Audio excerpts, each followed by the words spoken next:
Dan kami di sini dari kelompok 11 akan mempresentasikan hasil kerja kami. Sebelum kami mempresentasikan hasil kerja kami, alangkah baiknya kita mengenalkan anggota kelompok kami. Perkenalkan, kami dari kelompok 11 beranggotakan Abdul Aziz, Dwi Jurini Samsiatun, Samai Nurdin, dan saya sendiri Yeskiel Desima Suwarto.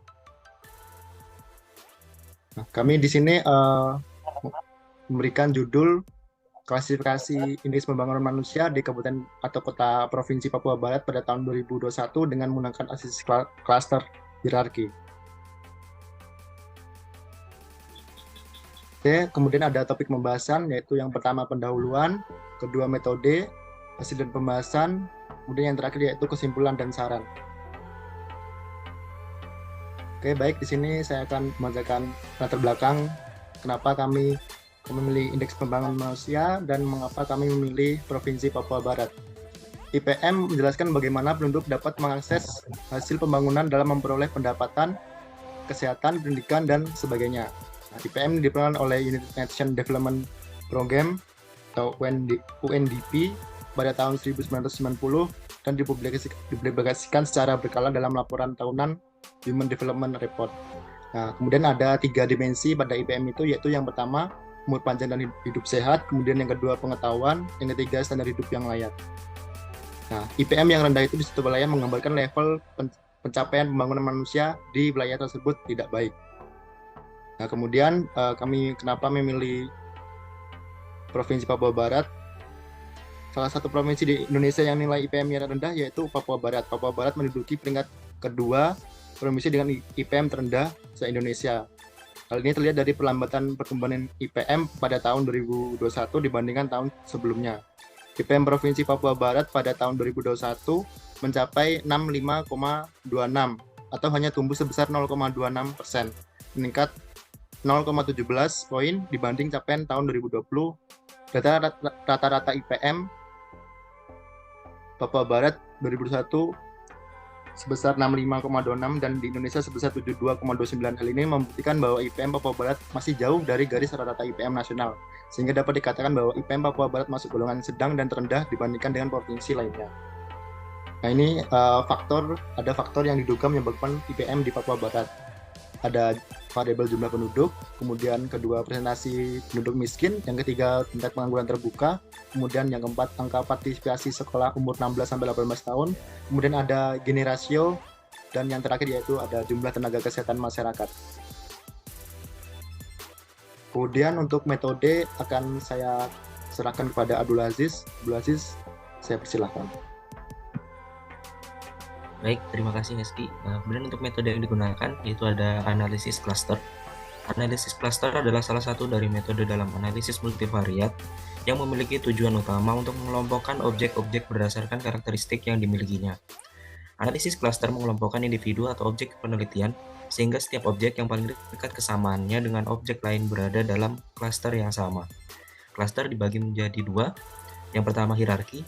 Contohnya adalah single linkage, complete linkage, average linkage, dan lain-lain. Kemudian yang kedua ada non-hierarki. Salah satu contohnya adalah K-means. Metode hierarki adalah suatu metode analisis cluster yang membentuk tingkatan. Oke, next. Untuk data penelitiannya dengan mengambil provinsi di Papua Barat. Jadi untuk variabelnya ada jumlah penduduk, persentase penduduk miskin, tingkat pengangguran terbuka, angka partisipasi sekolah umur 16 sampai dengan 18 tahun, Gini rasio, dan jumlah tenaga kesehatan masyarakat. Oke, mungkin itu saja dari saya. Untuk selanjutnya saya kembalikan kepada Heski. Terima kasih. Oke, baik. Terima kasih Abdul yang telah menjelaskan tentang metode dan data penelitian. Kemudian untuk hasil pembahasan dan selanjutnya saya serahkan kepada Dwi Jurini Samsiatun. Dwi Jurini Samsiatun, saya persilahkan. Baik, terima kasih Heski. Jadi di sini saya akan menyampaikan hasil dan pembahasan. Jadi pertama kita menentukan dendrogramnya terlebih dahulu. Nah di sini kita dapatkan dendrogramnya, yang ada 3 dendrogram. Yang pertama ada average linkage, ada single linkage, dan ada complete linkage. Next. Nah selanjutnya adalah menentukan algoritma yang paling optimum. Nah untuk algoritma yang paling optimum itu apabila nilainya itu, nilai koefisien aglomeratifnya itu semakin dekat dengan 1, maka hasil klasternya itu semakin baik. Nah, oleh karena itu, berdasarkan dari hasil analisis yang telah kami lakukan, kita dapatkan nilai algoritma yang paling optimum adalah complete linkage, karena nilai complete linkage ini lebih mendekati 1 dibandingkan dengan algoritma single dan average. Nah, setelah kita menentukan algoritma yang paling optimum, selanjutnya adalah menentukan jumlah klaster yang optimum. Nah, untuk jumlah klaster yang optimum, di sini kita menggunakan metode klaster hierarki. Nah, kita di sini dalam penggunaan metode klaster hierarki, di sini kita menggunakan perkiraan jumlah klaster 2 sampai 4. Nah, penentuan jumlah klaster yang optimum itu dilihat berdasarkan dengan nilai siluet yang terbesar. Nah, jadi berdasarkan dari kelompok 2, 3, dan 4 tadi, kita dapatkan nilai siluet yang terbesarnya itu yaitu pada kelompok 2.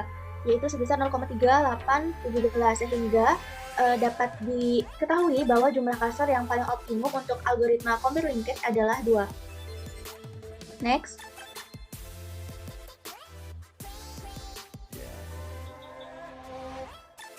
Nah, selanjutnya kita menentukan hasil clustering.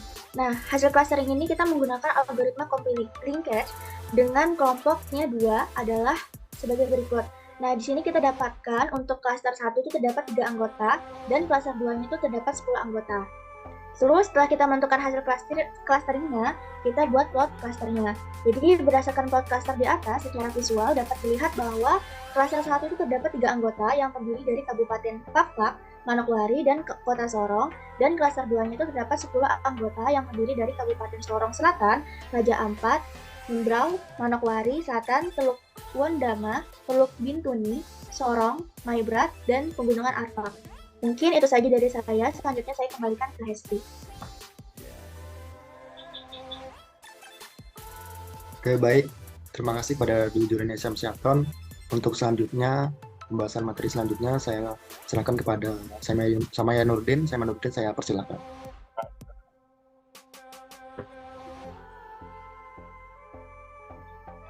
Baik, terima kasih. Masih pada hasil dan pembahasan. Jadi berdasarkan tabel yang dapat kita lihat di layar, dapat diketahui bahwa rata-rata jumlah penduduk, tingkat pengangguran terbuka, angka partisipasi sekolah umur 16 hingga 18 tahun, dan jumlah tenaga kesehatan masyarakat pada klaster 1 lebih tinggi dibandingkan dengan klaster 2. Selanjutnya, pada rata-rata persentase penduduk miskin dan Gini rasio pada klaster 1 lebih rendah dibandingkan dengan klaster 2. Kesimpulan dan saran.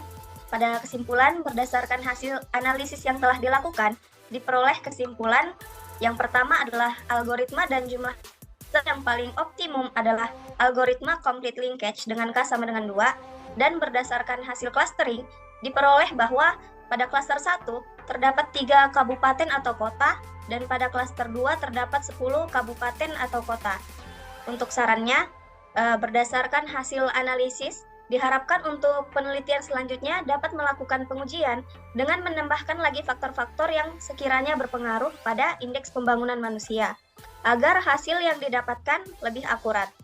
Serta untuk pemerintah daerah Papua perlu membuat kebijakan segera dalam mengatasi masalah kemiskinan dan menambah tenaga kesehatan pada daerah yang termasuk ke dalam klaster 2, agar dapat meningkatkan IPM di 10 kabupaten atau kota tersebut.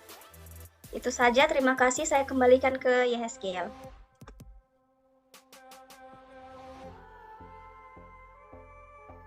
Oke, baik teman-teman yang sudah menjelaskan materi tadi. Itulah presentasi dari kami, kurang lebihnya dimohon maafkan. Terima kasih.